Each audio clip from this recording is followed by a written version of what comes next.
What will be the output of the following code. ठीक है, तो इसका हमें आउटपुट जो है वो निकालना है। तो hello students, welcome back to another new video. तो आपने से काफ़ी सारे लोगों ने बोला था कि एमसीए सीईटी के प्रीवियस ईयर क्वेश्चन पेपर्स के ऊपर वीडियो बनाओ।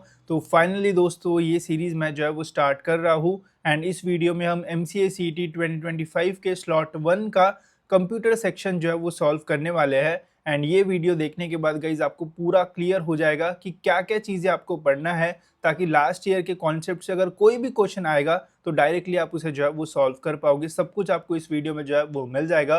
बस आपको एक ही चीज़ करना है, वीडियो पूरा एंड तक देखना है, तो आपके सारे कॉन्सेप्ट्स एंड कन्फ्यूजन्स जो है वो दूर हो जाएंगे। तो वीडियो पूरा दोस्तों एंड तक देखते रहिए। तो चलिए दोस्तों स्टार्ट करते हैं। तो ये हमारा एमसीए सीईटी का 2025 का स्लॉट 1 का पेपर। अब पूरे पेपर में आपको सारे सेक्शंस जो है वो देखने को मिलेंगे। टोटल 4 सेक्शंस होते हैं। सबसे लास्ट वाला जो सेक्शन है वो होता है हमारा कंप्यूटर का। ठीक है, तो आप पेपर के दौरान जो भी सेक्शन आपको जब भी सॉल्व करना है कर सकते हो। ऐसा नहीं है कि सेक्शन टाइमर रहेगा, आपको पहले मैथमेटिक्स ही सॉल्व करना पड़ेगा। आपकी मर्जी, आपको जो सॉल्व करना है वो आप जो है वो कर सकते हो। तो इस वीडियो में हम जो है वो सॉल्व करेंगे हमारा कंप्यूटर वाला सेक्शन। ठीक है, जो कि स्टार्ट होता है दोस्तों यहाँ पे 38 पेज नंबर से। अब देखो इसके ऊपर इंग्लिश वगैरह आपको जो है वो देखने को मिलेगा एंड फिर यहाँ पे कंप्यूटर स्टार्ट होता है। तो इस वीडियो में दोस्तों हम जो क्वेश्चंस है वो भी देखेंगे, साथ ही में उन क्वेश्चंस को सॉल्व करने के लिए आपको क्या क्या पढ़ना है वो भी मैं आपको बताऊंगा, ताकि आपकी प्रिपरेशन इस पेपर की यहीं पे जो है वो हो जाए। तो पहला क्वेश्चन क्या है दोस्तों हमारा, यह है which of the following is not a type of computer architecture. तो नीचे दिए गए हैं 4 ऑप्शंस। 4 ऑप्शंस में से ऐसा कौन सा आर्किटेक्चर है जो कंप्यूटर का आर्किटेक्चर नहीं है। अब ये जो है वो थेरोटिकल क्वेश्चन है एंड थ्योरी अगर आपने पढ़ी होगी तो ही आप इसका आंसर दे पाओगे। यहाँ पे गेस वर्क या फिर सॉल्व वगैरह नहीं कर पाओगे। ठीक है, तो यहाँ पे आंसर निकालना थोड़ा मुश्किल हो सकता है उन लोगों के लिए जिन्होंने पढ़ा नहीं होगा। बट स्टिल यहाँ पे आप एलिमिनेशन मेथड का यूज़ कर सकते हो अगर आपको ज़्यादा आइडिया नहीं होगा तो यहाँ पे देखो दो चीज़ जो है वो ऐसा लगती है कि हाँ यार आर्किटेक्चर होगा, जैसे न्यूमैन आर्किटेक्चर हो गया एंड इंस्ट्रक्शन सेट आर्किटेक्चर हो गया। दो चीज़ यहाँ पे लगती है कि यार ये नहीं होगी। जैसे हार्वर्ड आर्किटेक्चर में कोई लोग बोल सकता है कि यार हार्वर्ड यूनिवर्सिटी को यहाँ पे लगा दिया है और बना दिया आर्किटेक्चर, तो हो सकता है ये नहीं होगा। एंड न्यूरल आर्किटेक्चर जो कि ब्रेन वगैरह में होता है तो वैसा भी है। तो ये दो ऑप्शन के नहीं होने के चांसेस जो है वो ज़्यादा रहेंगे। तो इन दोनों को आप एलिमिनेट करोगे एंड इनमें से टिक करोगे तो राइट होने के चांसेस जो है वो ज़्यादा हो सकते हैं। बट एक्चुअल में दोस्तों इसका जो आंसर है वो है हमारा न्यूरल आर्किटेक्चर। न्यूरल आर्किटेक्चर जो है वो कंप्यूटर आर्किटेक्चर में जो है वो नहीं आता है। ठीक है, अब इसकी प्रिपरेशन के लिए गाइस आपको क्या क्या पढ़ना होगा, तो देखो यहाँ पे मैंने वो सारी थ्योरी जो है वो डाल दी है। कंप्यूटर आर्किटेक्चर क्या होता है, basic refers to structure and behaviour of computer system, focus on how hardware works. ठीक है, इंक्लूड्स आईएसए मेमोरी सीपीयू। फिर यहाँ पे दोस्तों मैंने बताया है कि कौन से टाइप के आर्किटेक्चर है। ठीक है, तो यहाँ पे आप देख सकते हो ये एक टाइप ऑफ आर्किटेक्चर है एंड इसके क्या इंपॉर्टेंट पॉइंट्स है वो भी आपको यहाँ पे देखने को मिलेंगे। फिर Harvard architecture, modified Harvard architecture and ऐसे जितने भी आर्किटेक्चर इंपॉर्टेंट है वो डाल दिए, साथ ही में उनके इंपॉर्टेंट पॉइंट्स। अब लास्ट ईयर हमारा ऐसा क्वेश्चन आया था, हो सकता है कि इस साल अगर ऐसा क्वेश्चन आए कि न्यूमन आर्किटेक्चर में कौन सी चीज़ें होती है या फिर इनमें से कौन सी चीज़ है जो कि न्यूमन आर्किटेक्चर के अंदर नहीं आती है या फिर फॉल्स है। तो अगर आप ये इंपॉर्टेंट पॉइंट्स पढ़ोगे, जैसे इसमें सिंगल बस का यूज़ होता है, तो ऑप्शन में वो सपोज होगा सिंगल बस, मल्टीपल बस, 3 बस, 4 बस, तो आपको सही वाला टिक करना होगा तो आप सिंगल बस पे टिक करोगे। तो ये थ्योरी आप अगर आप पढ़ोगे तो इससे आपका आर्किटेक्चर वाला जो भी क्वेश्चंस आएंगे तो वो आपके जो है वो सॉल्व हो जाएंगे। साथ ही में और प्रैक्टिस के लिए यहाँ पे मैंने जो मतलब डिफरेंस बिटवीन है वो भी जो है वो डाल रखा है एंड प्रैक्टिस के लिए कुछ एक्स्ट्रा एमसीक्यूज जो है वो भी यहाँ पे डाले हैं, ताकि आपको पता चले कि और किस टाइप से जो एमसीक्यूज है वो इस टॉपिक के ऊपर जो है वो सेट हो सकता है। तो इसकी एक बार जो है वो प्रैक्टिस कर लेना, तो इससे आपको काफ़ी हेल्प होगी। अब ये पीडीएफ आपको कहाँ मिलेगा वो भी मैं आपको आगे जो है वो बताता हूँ, बट इससे आपको जो है वो ये वाले कॉन्सेप्ट के ऊपर कोई भी क्वेश्चन आएंगे तो आप इजीली जो है वो सॉल्व कर पाओगे। ठीक है, नेक्स्ट है दोस्तों फिर यहाँ पे what is the binary equivalent of decimal number 13। अब ये जो क्वेश्चन है वो बहुत ही ईजी है, मैंने आपको एक सिंपल सी ट्रिक जो है वो बताई थी। अब देखो हमें क्या करना है, यहाँ पे 13 को जो है वो बाइनरी नंबर में जो है वो लिखना है एंड ये है हमारे दोस्तों यहाँ पे ऑप्शंस। 13 को हमें बाइनरी में लिखना है। आपको सिंपल सी एक चीज़ याद रखना है कि आप लिख दो 1, 2, 4 एंड 8। ठीक है, तो ऐसे आपको लिख देना है एंड 13 है। ठीक है, तो 13 के लिए हमें इनमें से किसका किसका जो है वो ज़रूरत पड़ेगा आप बताओ।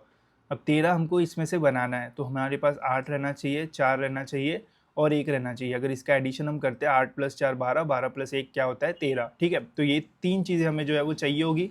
तो जो चाहिए है उसके नीचे हमें लिखना है 1। ठीक है, एंड जो नहीं चाहिए उसके नीचे लिखना है दोस्तों हमें 0। ठीक है, तो ये हमारा आंसर बन गया कि अगर हम 13 को बाइनरी फॉर्म में लिखेंगे तो हम लिखेंगे 1101। ठीक है, तो इसका आंसर जो है वो हमारा रहेगा ए ऑप्शन। ठीक है, देख सकते हो जो ऑप्शन है वो ए है। तो सिंपल ट्रिक आपको यूज़ करना है, आपको लिख देना है 1 2 4 8 एंड फिर उसके नीचे अभी सपोज यहाँ पे 13 की जगह अगर 10 रहा तो क्या करेंगे, 8 और 2 ही हमें लगेगा, 4 और 1 की नीड नहीं है। तो जो लग रहा है उसके नीचे आप 1 लिखोगे, जो नहीं लग रहा है उसके नीचे आप जो है वो 0 लिखोगे। तो अगर यहाँ पे 10 होता तो हमारा आंसर जो होता वो होता 1010। ठीक है, तो इसको याद रखना, ये आपको काफ़ी जगह यूज़ होगी एंड इसी पेपर में 4-5 जगह इसका यूज़ करके आप आंसर निकाल पाओगे, वो मैं आपको आगे बताता हूँ। बाकी इसके लिए मैंने नंबर सिस्टम का और जो थ्योरी है वो ऐड किया है, कुछ क्वेश्चंस भी ऐड किए हैं ताकि यहाँ पे आपकी प्रैक्टिस हो जाए। जैसे है कि अभी उल्टा भी पूछा जा सकता है कि अगर ये है तो इसका आंसर क्या रहेगा, तो आप क्या लिखोगे 1 2 4 और यहाँ पे 8 आएगा। ठीक है, तो यहाँ पे क्या क्या लिया जा रहा है, 1 लिया जा रहा है, 2 लिया, मतलब 1 और 2 3 हो गया, 3 + 8 11 हो गया, तो इसका आंसर जो है वो रहेगा हमारा 11। ठीक है, तो ऐसा सिंपल वे में यहाँ पे क्वेश्चंस मैंने दिए हैं, तो प्रैक्टिस आप कर सकते हो।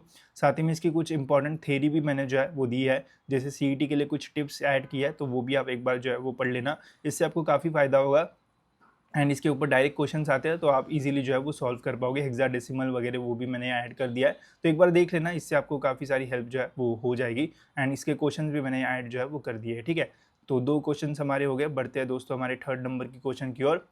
यहाँ पे बोला है what is the result of binary subtraction. अब इस सब्सट्रैक्शन का जो रिजल्ट है वो क्या है वो हमें यहाँ पे बताना है। ठीक है, तो ये भी हम उसी मेथड से सॉल्व करेंगे, पहले इसको जो है वो हम अपने नॉर्मल नंबर्स में कन्वर्ट कर देंगे एंड फिर उसका हम सब्सट्रैक्शन करके इसको कन्वर्ट कर देंगे इसमें। ठीक है, तो देखो यहाँ पे क्या है 1 2 4 8, तो यहाँ पे 4 8 को ही जो है वो लिया जा रहा है, 4 8 मतलब हो गया 12। ठीक है, तो ये जो है वो हमारा हो गया 12, ये क्या है 101, तो 8 और 2 को यहाँ पे लिया है, मतलब ये हो गया 10। ठीक है, तो 12 में से 10 अगर माइनस कर दिया जाए तो आंसर जो है दोस्तों वो हमारा रहेगा 2। अब 2 हम कैसे डिनोट करेंगे, तो हम क्या लिखते हैं 1 2 4 8, तो हमें क्या चाहिए 2, तो हम 2 को लेंगे बाकी को नहीं लेंगे, तो यहाँ पे रहेगा 0 0 0, तो हमारा आंसर रहेगा 0 0 1 0। तो ये रहेगा 0 0 1 0, आप देख सकते हो ये सही आंसर है। तो बहुत ही ईजी वे में आप सॉल्व कर सकते हो, ये लिखने की भी आपको ज़रूरत नहीं है, डायरेक्ट आप कैलकुलेट करो। यहाँ पे 2 को लिया एंड यहाँ पे 8 को लिया तो 10 एंड ये 12, 12 में से 2 गए ये, तो सिंपली आप इससे सॉल्व कर सकते हो। इसके मैंने काफ़ी सारे एग्जाम्पल्स दे रखे हैं शीट में, वो पढ़ लोगे तो आपको एकदम मास्टर हो जाओगे आप इस ट्रिक के एंड ईजिली आप क्वेश्चन के आंसर जो है वो निकाल पाओगे। ठीक है, नेक्स्ट क्वेश्चन है which of the following is a correct way to declare a variable in C. अब यहाँ पे क्या बोला है वो आप समझो, कि यहाँ पे पूछा है कि वेरिएबल को डिक्लेयर करने के लिए सी में कैसा प्रोसेस होता है एंड ऑप्शन अगर आप देखोगे तो यहाँ पे 2 जगह जो है वो वेरिएबल को जो है वो डिक्लेयर किया जा रहा है एंड फिर यहाँ पे वेरिएबल को जो नंबर है वो असाइन किया जा रहा है। तो यहाँ पे पूछा गया है कि डिक्लेयर कैसे करते हैं, यहाँ पे ये नहीं पूछा गया है कि असाइन कैसे करते हैं। अब असाइन करना मतलब x को इन्होंने एक नंबर जो है वो असाइन किया है, तो यहाँ पे हमें ये तो पूछा ही नहीं, यहाँ पे पूछा है कि वेरिएबल को डिक्लेयर कैसे करते हैं। तो ये वाले 2 ऑप्शंस हमारे जो है वो पहले से यहाँ पे जो है वो कट जाएंगे, इसमें से आंसर नहीं हो सकता है। ठीक है, बचे 2 ऑप्शन। तो जब भी हम किसी भी वेरिएबल को डिक्लेयर करते हैं तो पहले वेरिएबल का टाइप हम लिखते हैं एंड फिर उसके बाद वेरिएबल जो है वो लिखते हैं। वेरिएबल टाइप मतलब क्या होता है, टाइप मतलब वेरिएबल किस तरीके का है। अगर सपोज आप आगे जाके 1 2 3 4 ऐसे नंबर्स, नॉर्मल नंबर्स यूज़ करना चाहते हो तो उसे हम जो है वो इंटीजर टाइप का जो है वो बोलते हैं। अगर आप पॉइंट वाले नंबर्स यूज़ करना जैसे चाहते हो, जैसे 2.5 हो गया या फिर 8.5 हो गया, तो ये जो है वो फ्लोट टाइप का हमारा वेरिएबल हो गया। तो यहाँ पे हम जब भी डिक्लेयर करेंगे तो फ्लोट हमें पहले लिखना पड़ेगा।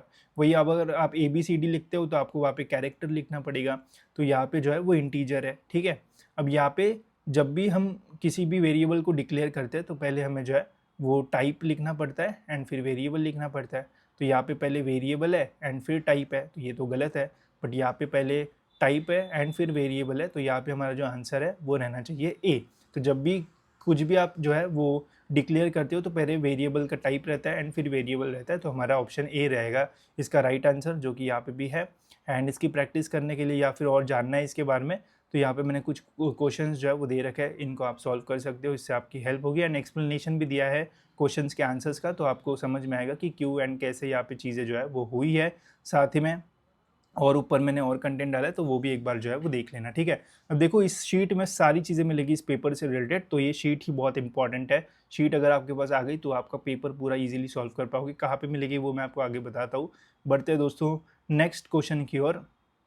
यहाँ पे क्या हो गया इसको, यहाँ पे है दोस्तों question, what is the main difference between process and thread. तो यहाँ पे आप ज़्यादा गेस वर्क या फिर ट्रिक का यूज़ नहीं कर पाओगे, बिकॉज ये थ्योरी अगर आपको पता रही तो ही आप जो है वो इस क्वेश्चन को जो है वो सॉल्व कर पाओगे। अब यहाँ पे मैंने इस शीट में थ्रेड एंड प्रोसेस के बारे में सारा जो इन्फॉर्मेशन है वो दे दिया है, तो आपको बस एक बार जो है वो पढ़ना है। अब प्रोसेस एंड थ्रेड का देखोगे तो पहले प्रोसेस एंड थ्रेड का डेफिनेशन यहाँ पे आपको मिलेगा कि a process is a program in execution, ये सारी चीज़ें। थ्रेड क्या होता है, thread is a smaller unit of execution within a process. फिर इसके जो इंपॉर्टेंट पॉइंट्स है वो मैंने डाल दिए हैं। क्रिएशन एंड ओवरहेड कम्युनिकेशन, सारी इंपॉर्टेंट चीज़ें यहाँ पे आपको जो है वो मिल जाएगी। तो यहाँ पे आपको बस ये एक बार अगर आप पढ़ लोगे तो आपको समझ में आ जाएगा कि इस क्वेश्चन का जो आंसर है वो क्या रहना चाहिए। तो जो मेन डिफरेंस होता है दोस्तों, process has it own memory space while thread shares the memory of the process, ठीक है। तो ये आंसर इसका जो है वो रहेगा। एंड ये देखने के लिए मैंने यहाँ पे एक डिफरेंस बिटवीन भी जो है वो रखा था, जो कि ऊपर गया होगा, ठीक है। यहाँ पे मैंने वो सब लिखा हुआ है कि कहाँ पे क्या क्या चीज़ें जो है वो लगती है, तो एक बार बस आपको पढ़ना है। देखो यहाँ पे लिखा है memory separate memory space shares memory space, ठीक है। तो प्रोसेस की जो है वो सेपरेट मेमोरी स्पेस होती है एंड थ्रेड की जो है वो अपना मेमोरी स्पेस जो है वो शेयर करता है। तो ये अगर आपने पढ़ लिया होता तो इसका क्वेश्चन का आंसर आप निकाल पाते, ठीक है। तो एक बार ये अच्छे से पढ़ लेना, आपका क्वेश्चन जो है वो सॉल्व हो जाएगा। एंड इससे रिलेटेड और कोई क्वेश्चन आएगा तो वो भी सॉल्व कर पाओगे, बिकॉज उसके बाद के भी मैंने और डिफरेंसेस जो है वो दे रखे हैं यहाँ पे।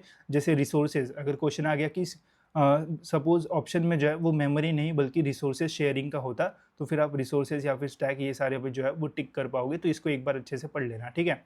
अब बढ़ते हैं दोस्तों हमारे नेक्स्ट क्वेश्चन की ओर, जो कि है what will be the output of the following code, ठीक है। तो इसका हमें आउटपुट जो है वो निकालना है।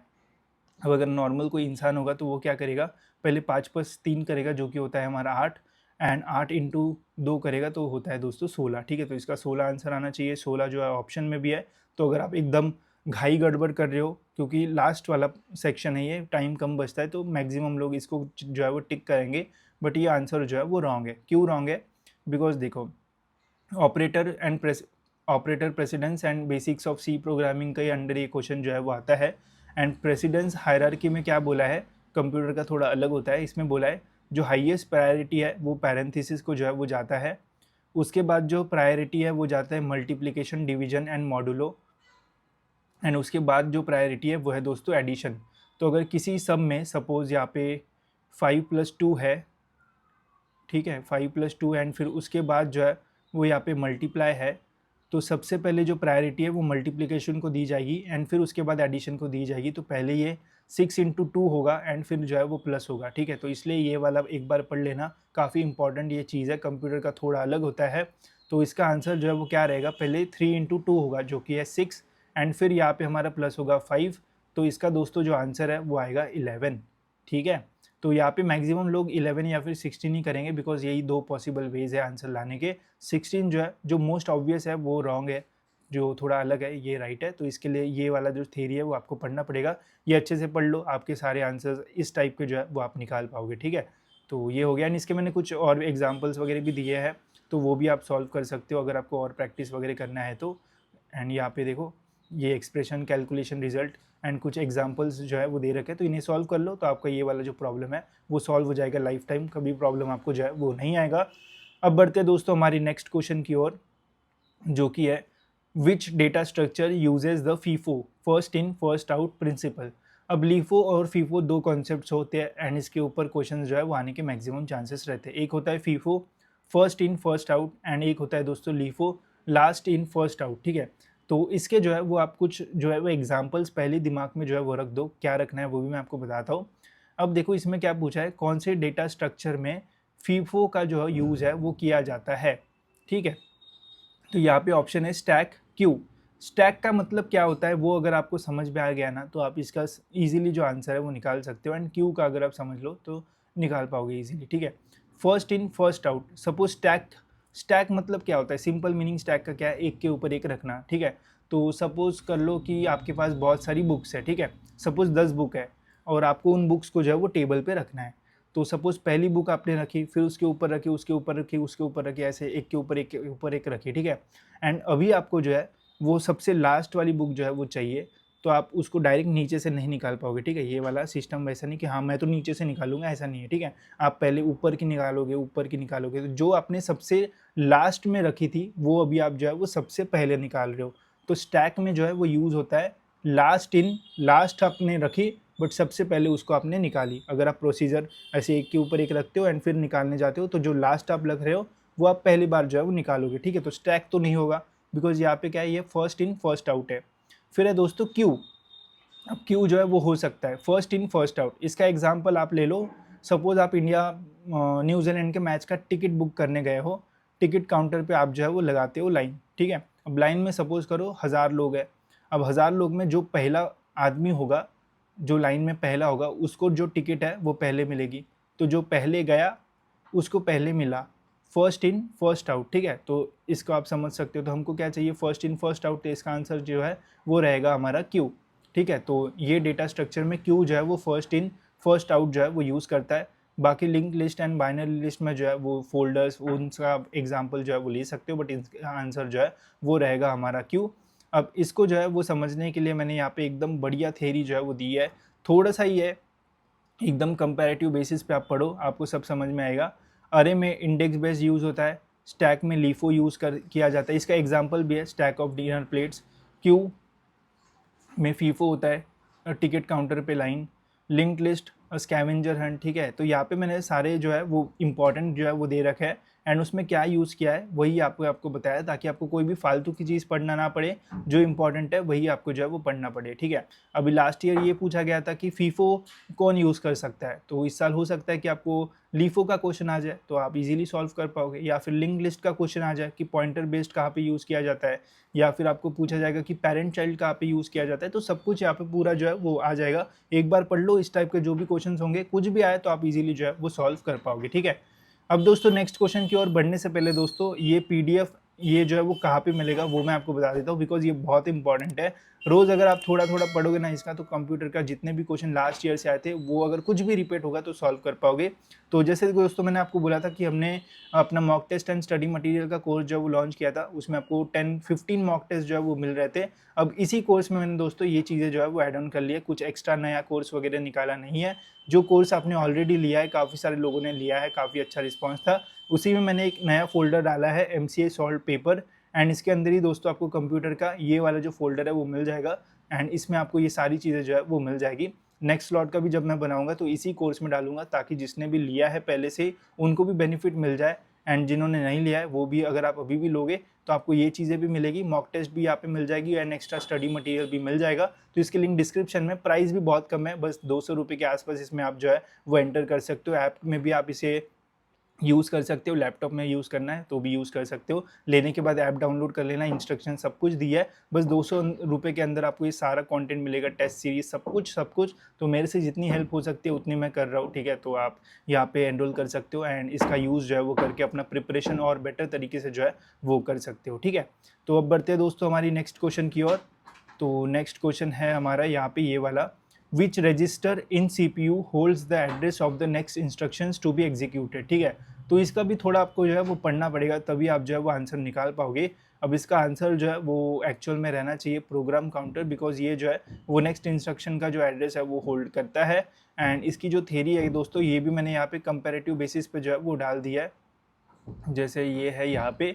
अब देखो, प्रोग्राम काउंटर जो है वो पॉइंट्स टू नेक्स्ट इंस्ट्रक्शन, फिर इंस्ट्रक्शन रजिस्टर जो है वो होल्ड्स द करेक्ट इंस्ट्रक्शन, फिर मेमोरी एड्रेस रजिस्टर, जो भी टाइप के क्वेश्चंस यहाँ पे जो है वो पूछे जा सकते हैं, वो सब कुछ यहाँ पे कंपैरेटिव बेसिस पे मैंने डाल दिया है। तो ये एक बार पढ़ लोगे तो सपोज़ अगर इस साल जो है वो एक्यूमुलेटर पे क्वेश्चन आता है तो यहाँ पे आप जो है वो देख सकते हो, या फिर और किसी भी इस पे क्वेश्चन बनता है तो यहाँ से आप एक बार देख लो, आपको समझ में आ जाएगा। एंड इसका गाइज यहाँ पे कुछ क्वेश्चंस भी मैंने डाले हैं प्रैक्टिस के लिए, तो वो एक बार आप सॉल्व कर लोगे तो आपको ये भी समझ में आ जाएगा कि किस टाइप के क्वेश्चंस यहाँ पे जो है वो सेट हो सकते हैं, ठीक है?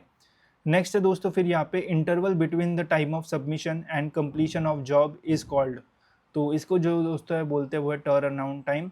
तो दोनों के बीच का जो टाइम है उसको क्या बोलते हैं, मतलब interval between the time of submission and completion, जब हमने सबमिट किया एंड आपकी जो चीज़ है वो कंप्लीट हुई, तो इसके बीच के टाइम को जो है वो क्या बोला जाता है, तो इसको टर्न अराउंड टाइम बोला जाता है। अब इसका भी जो है वो मैंने यहाँ पे डाल दिया है कि क्या क्या इसको जो है वो बोला जाता है। कहाँ गया, यहाँ पे ही है दोस्तों, देखो arrival time, the moment at the process enters the ready queue, फिर burst time, completion time, turn around time, waiting time. इस साल टर्न अराउंड पे आया, हो सकता है नेक्स्ट ईयर इस साल बर्स्ट टाइम, अराइवल टाइम या फिर वेटिंग टाइम के ऊपर क्वेश्चन आए। तो यहाँ पे इसका इंपॉर्टेंट पॉइंट्स मैंने डाल दिया, तो एक बार पढ़ लोगे तो आपको समझ में आ जाएगा। ठीक है, नेक्स्ट है दोस्तों यहाँ पे dash is a technique of improving the priority of the process waiting in Q for CPU. ठीक है, तो डिफरेंट जो प्रोसेस है वो होते हैं जिससे हम प्रायोरिटी इंक्रीज या फिर रिड्यूस वगैरह जो है वो कर सकते हैं। तो इसका जो आंसर है दोस्तों वो आता है एजिंग, एंड एजिंग के थ्रू हम जो है वो प्रायोरिटी का जो है वो ये कर सकते हैं, इंक्रीज़ कर सकते हैं। तो यहाँ पे मैंने ये भी थ्योरी जो है वो डाल रखी, जो भी इंपॉर्टेंट पॉइंट्स है।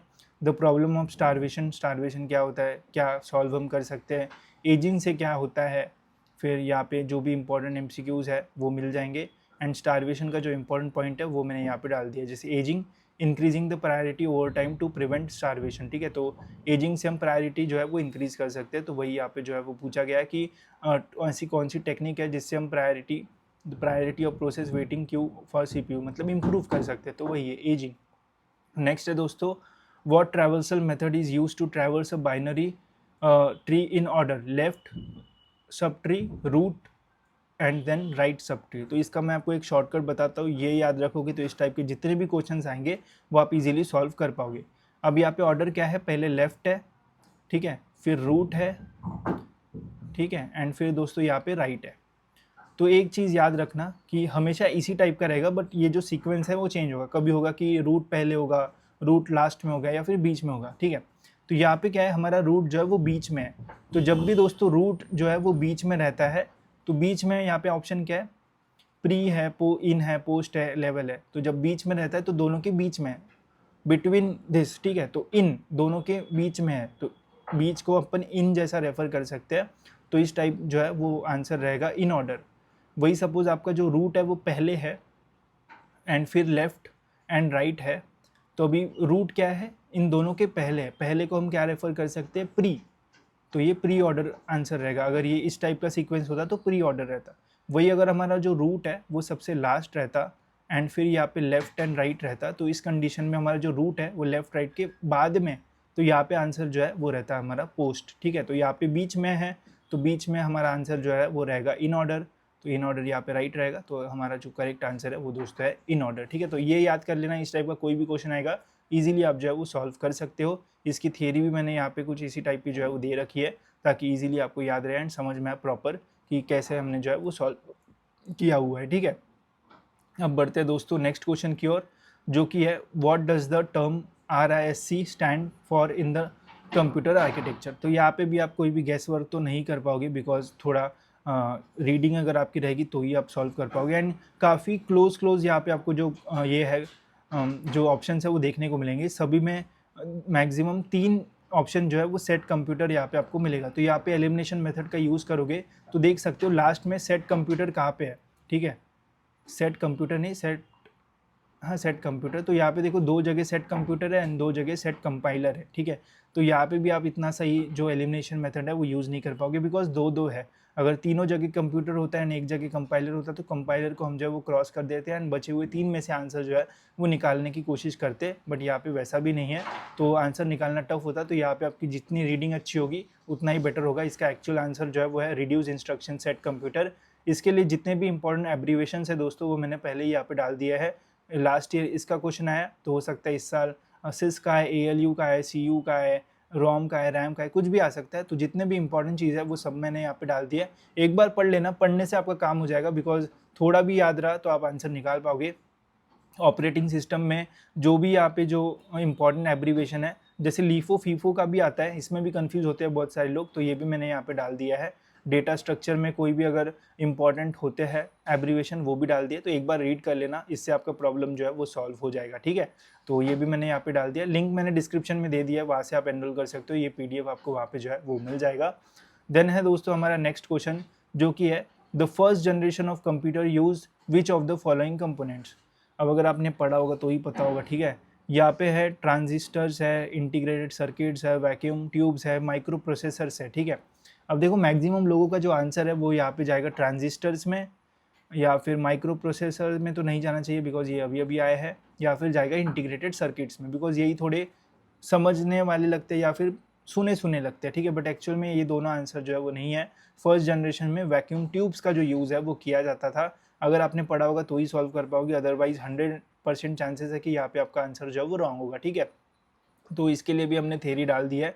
इवोल्यूशन में क्या क्या यूज़ किया जाता है, फर्स्ट जनरेशन में वैक्यूम ट्यूब्स, सेकंड में ट्रांजिस्टर्स, थर्ड में इंटीग्रेटेड, फोर्थ में माइक्रो प्रोसेसर्स एंड फिफ्थ में आर्टिफिशियल इंटेलिजेंस, ठीक है। तो जितनी भी इंपॉर्टेंट चीज़ है वो यहाँ पे डाल दी है। अगर लास्ट ईयर फर्स्ट जनरेशन का था, इस साल अगर गलती से सेकंड जनरेशन का पूछा गया है, थर्ड जनरेशन का पूछा गया तो आप इजीली सॉल्व कर पाओगे, ठीक है। तो यहाँ पे मैंने ये भी डाल दिया है, तो इससे आपके ये वाले टाइप के प्रॉब्लम्स जो है वो सॉल्व हो जाएंगे। नेक्स्ट है दोस्तों, convert the decimal number 45 into binary. अब भाई ये तो एकदम मतलब कच्चा नींबू क्वेश्चन है अभी जो मैंने आपको शॉर्ट ट्रिक बताई है। 45 कैसे हम डिनोट करेंगे बताओ। सिंपली हम क्या करेंगे, 1 2 4 8, इसके बाद आता है 16, बस डबल आपको करना है, ठीक है। 16 फिर आता है दोस्तों हमारा 32। अब 45 हमें बनाना है तो क्या क्या लगेगा, तो सबसे पहले तो हम हाईएस्ट नंबर ले लेते हैं। 45 बनाना है हमें, ठीक है। तो हाईएस्ट नंबर ले लेते हैं और 32 में 8 ऐड हम करेंगे तो हमारा कितना हो जाएगा, 40 हो जाएगा। फिर अपने को चाहिए 5, 5 के लिए हम 4 का यूज़ करेंगे और 1 का यूज़ करेंगे, ठीक है। अब जहाँ पे यूज़ कर रहे हैं उसके नीचे हम लिख देंगे 1, ठीक है। और जिसका यूज़ नहीं कर रहे उसके नीचे अब लिख देंगे 0। तो हमारा जो आंसर है वो है दोस्तों 101101। कहाँ पे है 10101, नहीं ये नहीं है, ये है 101101। तो आंसर हमारा रहना चाहिए ए, देख सकते हो गाइस, ठीक है। तो ये मेथड भाई ज़बरदस्त है, 4-5 क्वेश्चन मतलब 8-10 मार्क्स इजीली निकाल पाओगे सिंगल मेथड से। How many bits are use to represent a character in ASCII code encoding. तो आस्की कोड में गाइस 7 कैरेक्टर यूज़ किया जाता है, ये नहीं पता होगा तो मैंने यहाँ पे आपके लिए डाला है। आस्की की जितने भी इंपॉर्टेंट इन्फॉर्मेशन है, क्विक फैक्ट्स, वो सारे यहाँ पे डाल दिए, एक बार पढ़ लेना आपको समझ में आएगा। स्टैंडर्ड में 7 का यूज़ किया जाता है, वही एक्सटेंडेड अगर पूछा गया तो उसमें 8 बिट का यूज़ जो है वो किया जाता है, ये याद रखना। एंड टोटल सिंबल स्टैंडर्ड में 128 होता है, एक्सटेंडेड में 256 होता है। तो इससे रिलेटेड कुछ ना कुछ क्वेश्चन अगर आता है तो आस्की कोड थोड़ा फेवरेट टॉपिक है तो आ सकता है, तो ये एक बार जो है वो पढ़ लेना या फिर डेली थोड़ा थोड़ा पढ़ते रहना, तो ये हमेशा आपको याद रहेगा। नेक्स्ट है दोस्तों फिर यहाँ पे हमारा which statement is true about compiler, ठीक है। They execute the code line by line, फिर विच स्टेटमेंट इज ट्रू बोला है, ठीक है। तो इसका जो आंसर है दोस्तों, they generate machine code for the entire program at once, ये जो है वो रहना चाहिए। यहाँ पे इसकी जो इंपॉर्टेंट थेरी है वो मैंने डाल दी है, ठीक है। तो ये आप एक बार पढ़ लो, इससे आपका क्वेश्चन सॉल्व हो जाएगा। एंड आंसर जो है वो दोस्तों ये है, they generate machine code for the entire program at once. And इसमें और भी कुछ क्वेश्चन पूछे जा सकते हैं डिफरेंट डिफरेंट टाइप के, तो वो आपके यहाँ से जो है वो सॉल्व हो जाएंगे, ठीक है। तो वो मैंने यहाँ पे डाल दिया है पहले ही, ठीक है। एंड लिंक इसके डिस्क्रिप्शन में, वहाँ से एनरोल कर लो बिकॉज ये एक पेपर का है। नेक्स्ट पेपर का भी अगर होगा तो मैं इसी में डाल दूंगा, तो आपको बहुत बेनिफिट होगा। नेक्स्ट है, which of the following scheduling algorithm is not primitive, is non primitive बोला है, ठीक है। अब प्रिमिटिव का मतलब क्या होता है ये आपको पहले जानना पड़ेगा। प्रिमिटिव का मतलब होता है कि एग्जिस्टिंग प्रोग्राम में कुछ उसको रोकना हो या फिर उसमें एरर है, कुछ भी हो, एग्जिस्टिंग प्रोग्राम को रोकने वाला उसे हम बोलते हैं प्रिमिटिव, ठीक है। तो इसकी सबसे पहले तो डेफिनेशन मैंने यहाँ पे डाल दी है। Primitive means operating system has the power to interrupt a current process, ठीक है। करंट प्रोसेस को इंटरप्ट करने की जिसके पास पावर रही, ठीक है, उसको, and take the CPU away from it to give it to another process. Suppose कोई एक प्रोसेस जो है वो चल रही है, ठीक है। सपोज आप एक जॉब मतलब कंपनी में काम कर रहे हो, 2 लोग यहाँ पे काम कर रही है, अभी इसका जो प्रोसेस है वो चल रहा है। बॉस आता है बोलता है बे तू रुक जा, तू कुछ मत कर, ठीक है, ये काम अभी जो है वो ये वाला करेगा, ठीक है। तो इसको अभी जो है वो राइट दे दिया, तो इसको बंद कर दिया या फिर इंटरप्ट कर दिया, तो इसको बोलते हैं हम प्रिमिटिव। तो इसको याद रखना। अब इसमें प्रिमिटिव एंड नॉन प्रिमिटिव कौन कौन है, ठीक है। तो जो FCF से ये प्रिमिटिव जो है वो नो है एंड नॉन प्रिमिटिव यस है, ठीक है। बाकी ये सारे जो है वो प्रिमिटिव है। हमारे ऑप्शंस यहाँ पे देखो क्या पूछा है कि कौन सा नॉन प्रिमिटिव है, तो हमारा आंसर जो है वो रहेगा फर्स्ट कम फर्स्ट सर्व, बाकी तो जो है वो प्रिमिटिव है, ठीक है। तो अगर आपको पता होता तो सॉल्व कर पाते। थेरी मैंने दे दी है, अभी पढ़ लोगे तो अगर कोई क्वेश्चन आएगा, अभी उल्टा क्वेश्चन आ सकता है कि अभी यहाँ पे नॉन प्रिमिटिव बोला था, नेक्स्ट टाइम हो सकता है कि प्रिमिटिव क्या है वो पूछा जाएगा, ठीक है। तो फिर आपका जो ऑप्शन है वो चेंज हो जाएंगे, उसमें हो सकता है फिर आपका आंसर जो है वो राउंड रॉबिन रहे, ठीक है। फिर है what is the hexadecimal representation of binary number. अब ये क्वेश्चन भी हम अपने ट्रिक से जो है वो सॉल्व करेंगे, कैसे देखते हैं। हेक्साडेसिमल रिप्रेजेंटेशन करना है इसको, बाइनरी नंबर दिया है एंड इसको हेक्साडेसिमल में करना है।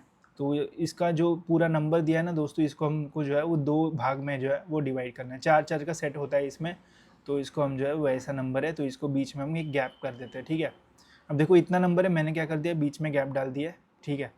अब इसका आपको ये करना है, क्या बोलते हैं, इसको डिकोड करना है। इसका नंबर क्या रहेगा, 1 लिया है, 2 लिया है एंड 4 लिया है। तो 4 + 2 कितना हुआ, 6 ये हो गया 7, ठीक है। एंड इसका क्या रहेगा, इधर 1 लिया है, 2 लिया है और डायरेक्ट 8 को लिया, 8 + 2 कितना हुआ, 10 और 1 11, ठीक है।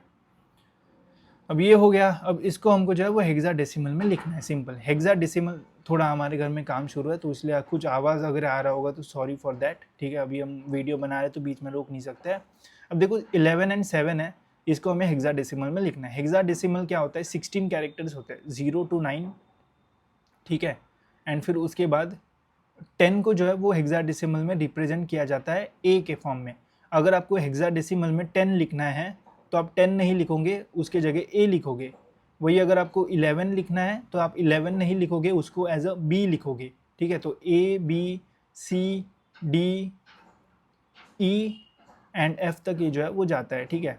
तो 11 को हम जो है वो बी लिखेंगे, 12 को सी, 13 को डी, 14 को हम लिखेंगे ई और 15 को जो है वो लिखेंगे एफ, ठीक है। तो एफ तक यहाँ पे जाता है। तो 7 को हम क्या लिखेंगे, 0 to 7 तो नॉर्मल नंबर्स ही है, तो यहाँ पे हम लिखेंगे 7 को 7। 11 को हम क्या लिखेंगे, 11 को 10 को ए लिखते हैं तो 11 को बी लिखते हैं, तो यहाँ पे हम जो है वो लिख देंगे बी। तो क्या हो गया, हमारा आंसर जो है वो रहेगा दोस्तों B7, ठीक है। तो हमने क्या किया, जो नंबर है उसको पहले कट किया 2 भागों में, बिकॉज 8 वाला नंबर था, एंड फिर उसको हमने जो है वो कन्वर्ट कर दिया नॉर्मल नंबर्स को, एंड फिर हमने उसमें देखा कि कैसे हमको लिखना है। 7 को तो 7 लिख देंगे, 11 जो है वो थोड़ा चेंज हो गया, बी के फॉर्म में लिखा, तो 7B पावर नीचे वाला 16, ऐसा हम इसको जो है वो लिखते हैं। तो B7, ये भी देखो हमने वही मेथड का यूज़ किया, बस हमको ये वाली चीज़ जो है वो पता होनी चाहिए थी, एंड ये मैंने पहले ऊपर आपको दे दिया है, तो आप पढ़ोगे तो समझ में आ जाएगा। नेक्स्ट है सिंप्लीफाई द बुलियन एक्सप्रेशन। इसको हमको सिंप्लीफाई करना है, तो ये सिंपल है, इसका आंसर जो है वो AB + AC आना चाहिए। अगर आपको नहीं पता है तो यहाँ पे मैंने थ्योरी जो है वो डाल दिया है, ठीक है, कि किस चीज़ को कैसे रिप्रेजेंट करते हैं, यहाँ पे सब कुछ आपको मिल जाएगा। तो एक बार देख लेना, आपको सारी चीज़ें जो है वो समझ में आ जाएगी, ठीक है। तो ये हो गया हमारा। देन है in a Venn diagram what does the overlapping region of 2 sets A and B represent. क्या बोला है कि 2 चीज़ें हैं एंड इस ओवरलैपिंग को हम जो है वो क्या बोलते हैं। तो ये तो सिंपल है भाई, ये पता होना चाहिए। इसको हम intersection of A and B जो है वो बोलेंगे, intersection of A and B, ठीक है। तो ये सिंपल आंसर क्वेश्चन है। तो अभी दोस्तों हमारे सारे क्वेश्चन जो है हो चुके हैं। तो 20 क्वेश्चन थे, 20 हमने सॉल्व किए, जो सॉल्व कर सकते सॉल्व किए। जहाँ पे थ्योरी का यूज़ था, मैंने आपको बताया कि क्या क्या आपको पढ़ना है। तो अभी देखो लास्ट ईयर से कुछ भी अगर क्वेश्चन यहाँ पे पूछा गया, गलती से कुछ भी आ गया, फिर उसके आसपास का कुछ भी आ गया, एक बार बस PDF को जो है वो रिवाइज कर लेना, आपकी सारी प्रॉब्लम जो है वो सॉल्व हो जाएगी। सारी चीज़ें इंपॉर्टेंट है, कोई भी फालतू का वेस्ट मटेरियल हमने नहीं डाला है ताकि आपका टाइम वेस्ट हो, तो इसका ध्यान रखना। बाकी अगर आपको लेना है तो दोस्तों सिंपली आपको जो है वो नॉलेज सीकर्स का ऐप जो है वो डाउनलोड कर लेना है। उसमें आपको ये कोर्स मिलेगा, MCA CET 15 full length mock test, and इसमें PYQs वगैरह मिलेंगे। कंटेंट में इसके काफ़ी सारी चीज़ें हैं, जैसे मॉक टेस्ट है, फिर प्रीवियस ईयर के क्वेश्चन पेपर्स आपको मिल जाएंगे, सेक्शन वाइज टेस्ट है, कंप्यूटर के इंपॉर्टेंट और कौन से क्वेश्चंस आपको देखना चाहिए वो आपको मिल जाएंगे, एंड MCA सॉल्व पेपर्स। अब देखो यहाँ पे हमने कंप्यूटर का डाला है, अगर आपके और कमेंट्स आते कि इसी टाइप का स्लॉट 2 का भी वीडियो बनाओ तो बना दूंगा मैं, एंड उसी का PDF यहाँ पे जो है वो डाल दूंगा। एंड कंप्यूटर के अलावा कि आपको मैथ्स लॉजिकल का भी ऐसा ही कुछ PDF चाहिए तो मुझे बता देना वैसे कमेंट्स में। अगर ज़्यादा कमेंट्स होंगे तो फिर हम मैथमेटिक्स उसके ऊपर भी काम करना शुरू करेंगे, बिकॉज ऐसे कंटेंट में टाइम ज़्यादा लगता है, हर एक क्वेश्चन का देखना पड़ता है एंड राइट कंटेंट देखना पड़ता है, ताकि उसी से रिलेटेड कुछ क्वेश्चन आए तो आप सॉल्व कर पाओ। तो जितने कमेंट ज़्यादा होंगे उतना ही मैं दोस्तों आपको जो है वो कंटेंट डिलीवर करूँगा। बाकी इसका एक्सेस चाहिए तो लिंक डिस्क्रिप्शन में, वहाँ से आप इसमें एनरोल करके अपना प्रिपरेशन और बेटर तरीके से जो है वो कर सकते हो। तो फिलहाल दोस्तों इस वीडियो में इतना ही, मिलता है ऐसी और एक इन्फॉर्मेटिव वीडियो में।